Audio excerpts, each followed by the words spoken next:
मेरे प्यारे बच्चों, अगर आपका कोई भविष्य बदल सकता है, अगर आपके सारे सपने अगर कोई सच कर सकता है, तो उस इंसान सिर्फ आप खुद हो। इस बात को हमेशा के लिए याद रखना मेरे मित्र।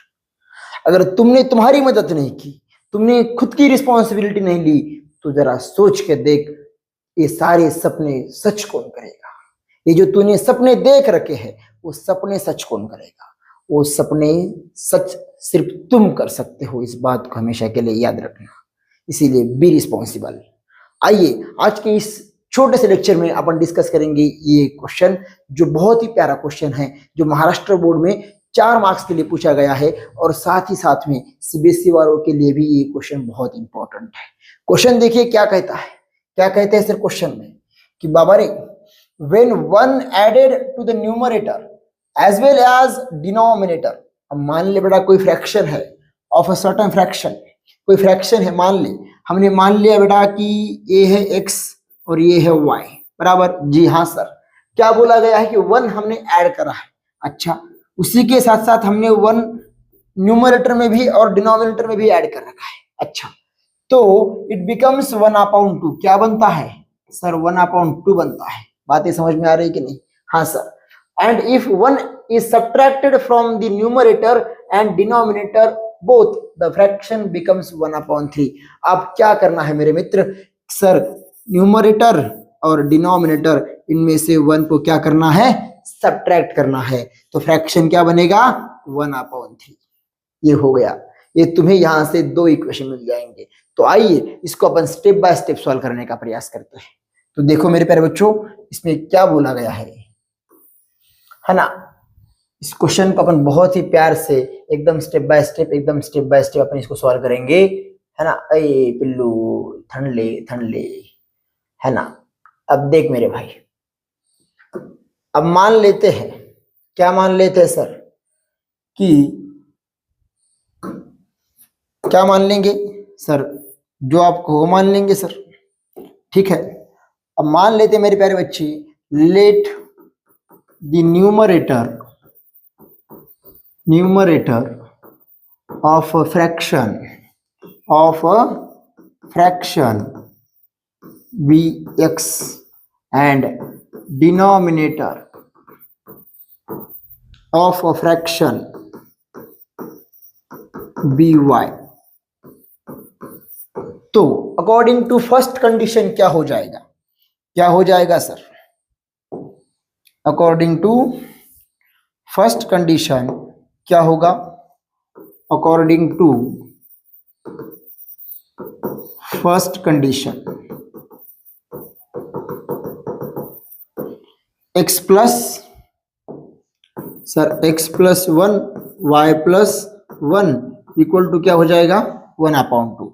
अब यहां पे क्या करेंगे सर? क्रॉस मल्टीप्लिकेशन करेंगे, x+1 y+1। देखो 2 से x+1 को मल्टीप्लाई किया, 1 से y+1 को। 2 इंटू एक्स क्या हो जाएगा? 2x+2, ये आ जाएगा y+1। अब मुझे बता कि जब तू y को लेफ्ट हैंड साइड में ट्रांसपोज करेगा तब क्या बचेगा? सर ये 2x हो जाएगा माइनस y1, ये +2 को हम ट्रांसपोज कर रहे टू दी राइट साइड, तो -2 हो जाएगा। तो इक्वेशन क्या बन गया सर? ये बन गया 2x - 1 minus y is equal to -1। क्या यहां तक बातें समझ में आ रही मेरे मित्र? जी हाँ सर, बहुत बढ़िया से। तो इसको अपन बोल देंगे इक्वेशन नंबर 1। अब according to second condition, according to second condition क्या हो जाएगा? सेकंड कंडीशन से सर यही हो जाएगा। क्या है ये sir? x - 1 upon y-1 is equal to 1/3।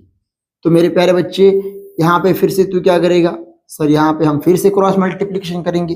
जब तुम क्रॉस मल्टीप्लिकेशन करोगे तब क्या आएगा सर? 3 से मल्टीप्लाई करेंगे तो x - 1, y-1 से 1 को तो y-1, 3 into x 3x -3 y-1।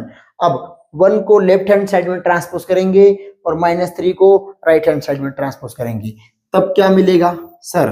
तब मिलेगा 3x - y -1 + 3। क्या आपको एकदम बढ़िया से दिखाई दे रहा है? देखो, ठीक है। तो अब क्या होगा सर, 3x हो जाएगा -y और ये हो जाएगा +2। अब मुझे बता मेरे प्यारे बच्चे, इसको अपन दे देंगे नाम इक्वेशन नंबर सेकंड। अब बता, यहाँ पे -y है, यहाँ पे -y है, ये कब एलिमिनेट होंगे सर? जब हम इसका क्या करेंगे, सब्ट्रैक्ट करेंगे। क्या करेंगे? सब्ट्रैक्शन। किसका? अब देखो, हम यहाँ पे लिख रहे हैं सब्ट्रैक्टिंग इक्वेशन 1 फ्रॉम 2। अब 2 में से जब हम इक्वेशन 1 को क्या करेंगे बाबू, सब्ट्रैक्ट करेंगे, तो मुझे बता 3x में से 2x गया तो कितना x बचा सर? 1x बचा। अब बताइए -y में से -y ये है, ये भी -y है, इस -y में से ये -y माइनस करना है तो माइनस माइनस हो जाएगा plus, -y + y plus cancel. Okay, तो 2 में से क्या माइनस करना है? -1 को माइनस करना है तो माइनस माइनस हो जाएगा बाबू प्लस, है ना? तो ये आ जाएगा बाबू 2 + 1, मतलब x की वैल्यू आई बाबू 3। कितनी आई बाबू सर? 3 आई सर। अब मुझे बता, जब तूने यहां तक अच्छे से सॉल्व कर लिया, ठीक है, अब क्या कर सर, क्या करना है जरा तनिक बताना। अब हम क्या करेंगे बाबू कि इसी x को पुट x = 3 इस इक्वेशन मान लो हमने 2 में रख दिया, ठीक है, आप 1 में भी रख सकते हो, कोई दिक्कत वाली बात नहीं है।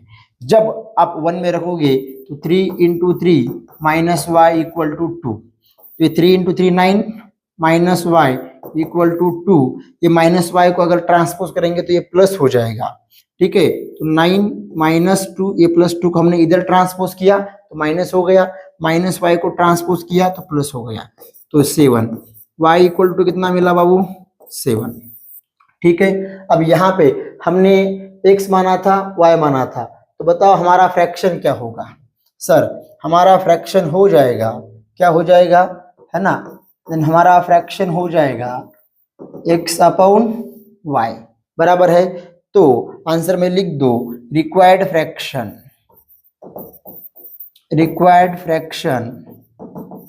x की जगह पे हम रखेंगे क्या? 3 और y की जगह पे क्या रखेंगे? 7।